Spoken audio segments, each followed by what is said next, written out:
So here we are, end of the year. It's exciting. We're going to be 11th graders next year, toughest year of high school, right? And I've been thinking about what to say to you guys today, and I keep coming back to the same thing. What happened to you guys in this room this year was real, right? This year, we read about people who were afraid to be seen, right? People who wore masks.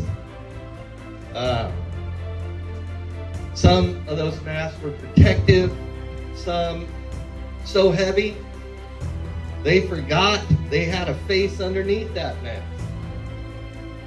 And slowly, over the course of these months that we've been together, I watched something happen in here that I don't take lightly. Okay? I watched you take your mask off. Right? Not all the way off. Not all at once. You can go by. Not all the way. Not all at once. But I saw it. I saw it. An essay that was more honest than it needed to be. A comment during a discussion that surprised even the person who said it. A moment where you could have played it safe and you didn't. I noticed. I always notice. Right? I do. Do you remember our Socratic seminars? Right? I do. The first ones were careful, right? Guarded, eyes darting sideways, see if it was safe to talk, right? Voices pitched just slightly higher, right? Smaller than the thoughts behind them. And then, eventually, something shifted. Someone said the true thing instead of the safe thing, right? Someone pushed back on an idea and said, I disagree. And guess what? The room didn't end. Things didn't all fall apart because someone disagreed. One brave sentence at a time, you learn something no textbook can teach. Your voice has weight. Your voice has weight. Your perspective, the one shaped by your specific life, your specific experiences, your specific way of moving through this world, that perspective belongs in the conversation, people. It always did. You just needed a room safe enough to practice. And that's what we did in here. We practiced. You have that room inside you now. Right? You take it with you when you leave today. Nobody can take it back. This year, we asked some hard questions. What does it mean to be authentic? What does it mean to be authentic? What does it cost to hide? What do we owe ourselves when it comes to living honestly? Simon, in Love Simon, knew. Stargirl, she knew. And by the end of this year, in your own quiet ways, you knew it too. Authenticity is not a personality type. It is not something you either have or you don't. It is a daily decision, a practice, a small act of courage, repeated every day. It is choosing again today, in spite of everything the world throws at you, in spite of everything the world throws at you, to be the full, complicated, and singular human being you actually are. Not the one the hallway in the schoolyard expects. Not the one the algorithm on your phone expects. Not even the one you were at the beginning of August when we started school. You, the real one. The one who showed up, honest, when the conversation got hard. That one. I want to tell you something about why I do this work. I am at my core sort of an ambassador of possibility. That is the job. Not grammar, though, we did some of that.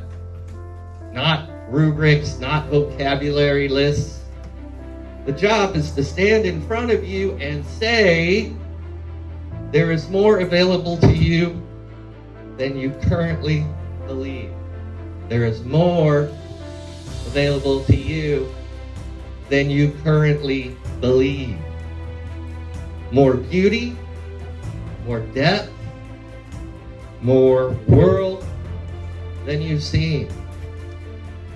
More versions of yourself worth becoming. Every book we read or film we watched this year was a door. Every seminar was a practice field for the person you are growing into.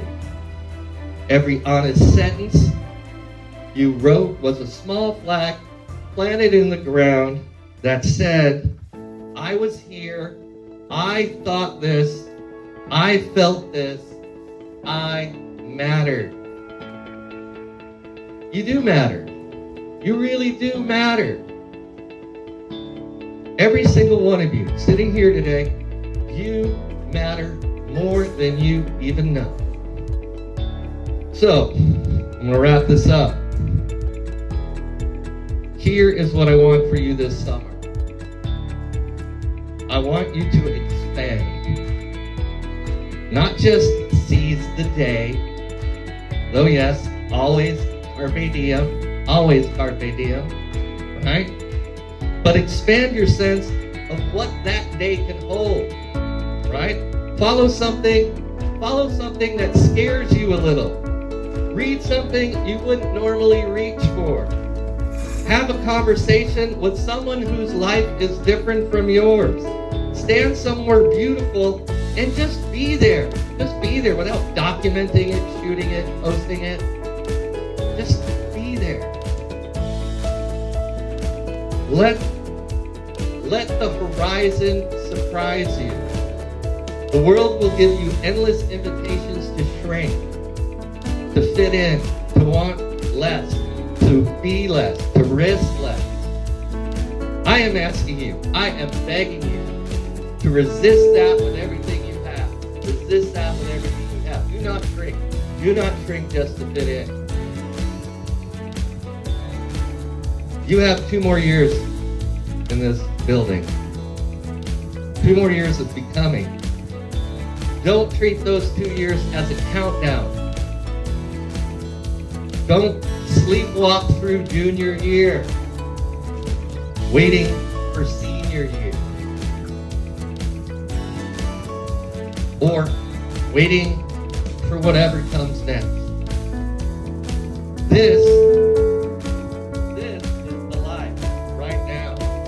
These hallways, these friendships, these arguments about books and films and ideas, what things mean, this counts. Right? Ladies and gentlemen, this is not a rehearsal. When you come back in August, and you will come back changed in ways you can't predict, I hope you walk through those doors carrying something new, changed in ways you never thought of, an idea, a question, a small piece of evidence about who you're becoming. Until then, remember this. Remember this. This is important. Success is the sum of small efforts repeated day in and day out. It's the little things, right? That means quietly doing the work every day. right? That means the small work, the homework, reading carefully, revising your writing, and mostly asking for help. That's what we're here for, right? It's not the grand gesture. It's not the perfect paper that defines you. It's the habit of trying, right? The choice to keep going even when it's hard. Keep going, right? So, go. Live. Pay attention. Carpe diem. And it has been my genuine honor to be your teacher. So now you can leave and go have a